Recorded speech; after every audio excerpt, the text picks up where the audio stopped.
Sure, you've seen the videos on Unreal Engine 5, the new features coming out, how cool of a game engine it is. I'm also sure that you've seen quite a few games created in it. I think that new game with the monkey that was supposed to be like God of War was made in Unreal Engine 5. I'm pretty sure Hogwarts, the Harry Potter game, was made in Unreal Engine 5. But there's an increasing movement. There's an increasing amount of people who just reject and don't like Unreal Engine 5 because it's bloated. It runs very slowly. The games end up looking the same. And I think this developer is going to give us a bit more of insight into why people don't like Unreal Engine 5, or why there is a big movement of people who just won't move to the new software. The name of the video is Why Don't You Upgrade to Unreal Engine 5? So let's figure out what an actual developer has to say about why this might not be the shiny object, the shiny new end-all be-all that everybody thinks it is. Hey guys, Raymond here, and I've been developing my indie game, Project Feline, in Unreal Engine 4. Ew, Unreal 4, what is that? What? That's disgusting. Why aren't you using the latest and greatest Unreal 5 with all the exciting rendering cool technology stuff? And look, I know this is a hot take, but I am not upgrading to Unreal 5. Everyone tells me it's easy, but if my game dev journey has taught me anything, it's that nothing is ever as simple as just clicking a button. Because every time I've tried to upgrade my project, even between minor versions of Unreal 4, it always breaks something, every time. The most severe instance of this happening was when I upgraded between like Unreal 4.26 to 2.7, and in doing so, I broke Gabby's wall run, like the core mechanic of my game.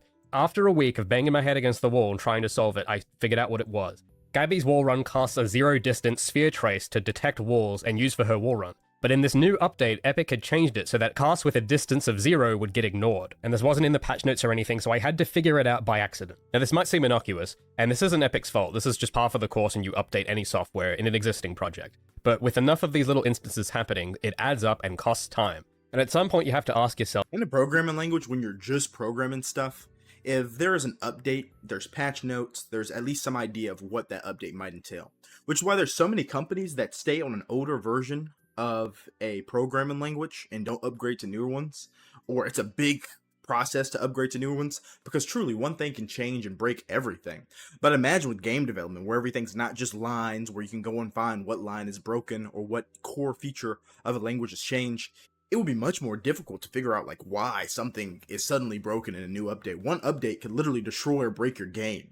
I can imagine, especially as a solo developer, how much of a challenge, how much of a problem that would be. And again, I think he's kind of given us the answer really quickly here. In new programs, if you're using Unreal Engine 5 and the stuff is automatically updating and things are just changing while you're creating the game, you have to constantly not only be creating the game, working on creating new features, but ensuring that they're also up to date with the newest features in that game engine.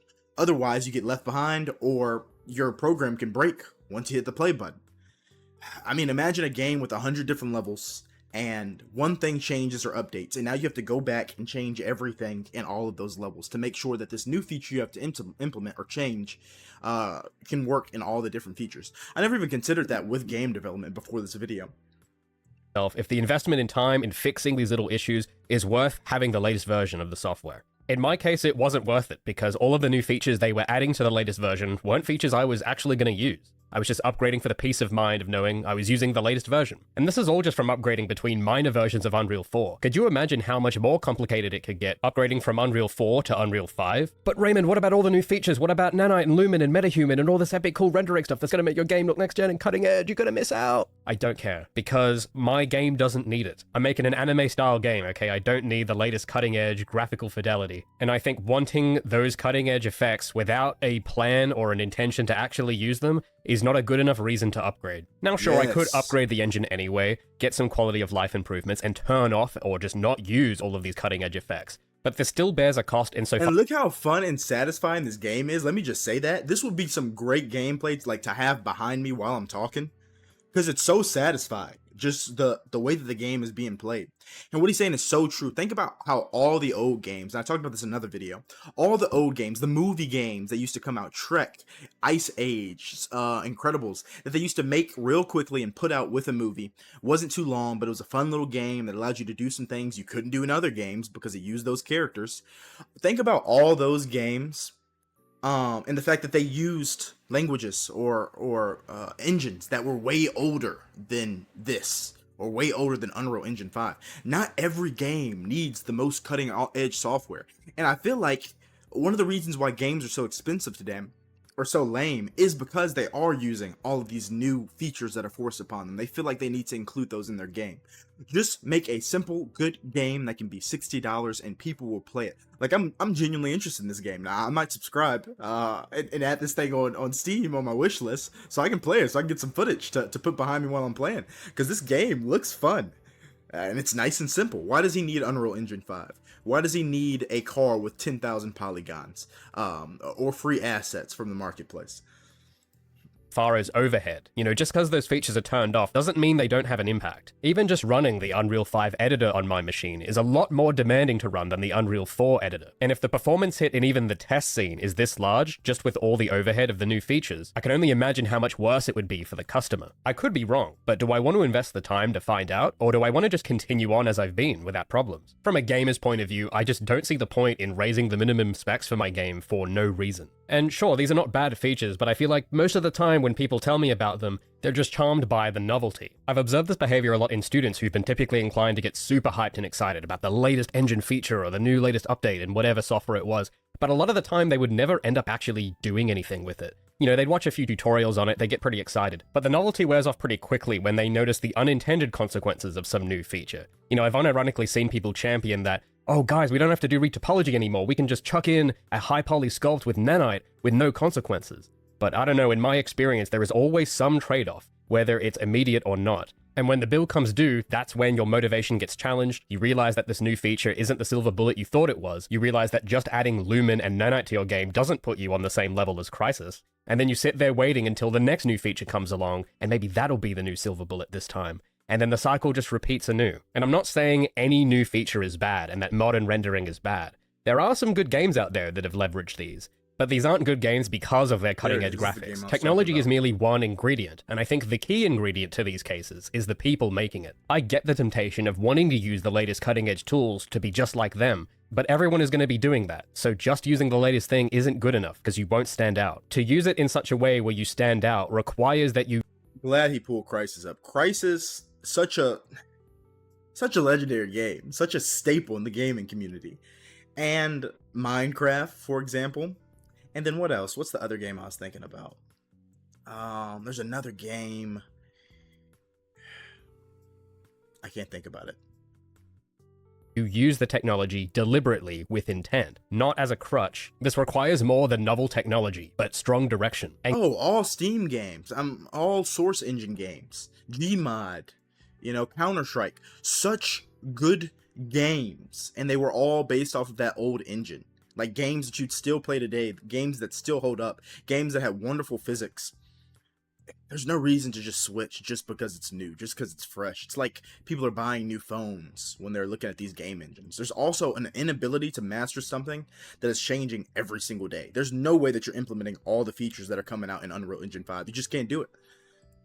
And getting a scene to look good on purpose, even when using primitive techniques, is really hard to do. If you can't even do that with the basics, then when given anything more, you will be overwhelmed by the gamut of what you have to do with all these settings and sliders to get it to look good the way you want. And I think for most of us, that's just too much to handle. I think it's only the very exceptional that can wield all of that technology and make it look timeless. And I know this just from my experience with Unreal 4. That still ships with a lot of modern rendering effects enabled by default that I didn't know how to use properly. I was annoyed that my game looked more smeary and desaturated and washed out than I wanted it to, and my ultimate solution was to turn all of those effects off, to turn off the color grading, the tone mapping, the motion blur, the TAA, the bloom, the everything, so that I could have full control over the frame. And sure, my game might not look cutting edge, but I didn't want it to anyway, and now it looks more like the way I want it to look. But I think broadly speaking, there is this real danger of us developers relying on cutting edge and novel technology as a crutch because we are insecure that our own work lacks merit. And trying to cover that insecurity up with novelty and spectacle, it'll trick people immediately into thinking that your game is slick. You'll get a few Reddit upvotes for it. It'll charm people for a week. But once it comes out in the wash, when time passes and the novelty wears off, all that's left behind is the game's true merits. And if there's nothing there beyond novelty, it will be forgotten.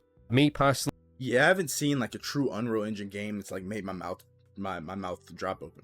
Like, I also haven't seen any like real... I might be wrong about this, but open world games in Unreal Engine 5. Maybe Cyberpunk used it? I don't know. I don't think so. I could be wrong. Y'all let me know. I'm obviously not well adapted to this world, which is why I'm learning with you on this video.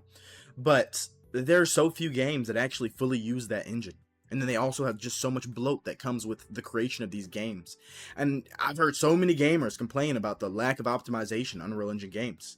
I mean, it's just not meant to be optimized. We're at that point to where there's so much computational power that things don't have to be as optimized as they used to be. People used to have to be extremely intelligent with every little megabyte they had for past games. That's just not the case anymore. But I also think that results in these games costing way more than they need to and taking way more time than they need to. Everybody wants a pretty game for some reason. I still don't understand that sentiment. Like, gamers clearly don't care. They don't care. People are still playing Gmod. They do not care about how pretty your game is.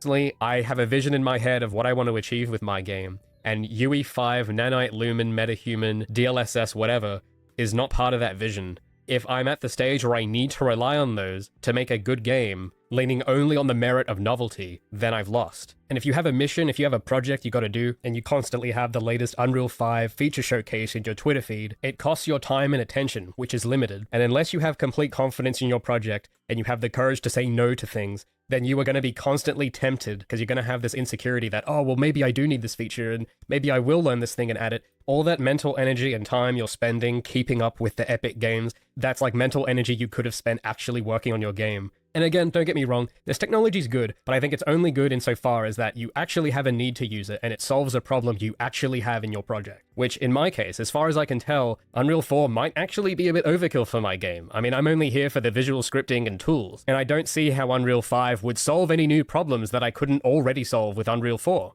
And for all those reasons, that's why I've stuck with Unreal 4, and will continue to stick with Unreal 4. Unless there's some new feature that comes out that actually solves a problem in my project and provides value beyond novelty. But until then, I just don't care. So I'm not saying don't use UE5 or that it's a bad engine. These are just my personal reasons why I'm not using it. And if you're an aspiring dev and you're just getting into things, don't stress out too much over like what game engine to use. I know there's a bit of a console war mentality going on with it. But honestly, man, I don't think there is an objective best game engine, only the best engine for you. And the best engine for me is Unreal 4. If you enjoyed this video, consider supporting my work through Patreon, buying some Project Feline merch, or wishlisting Project Feline on Steam. Or just do— I'm definitely going to wishlist it.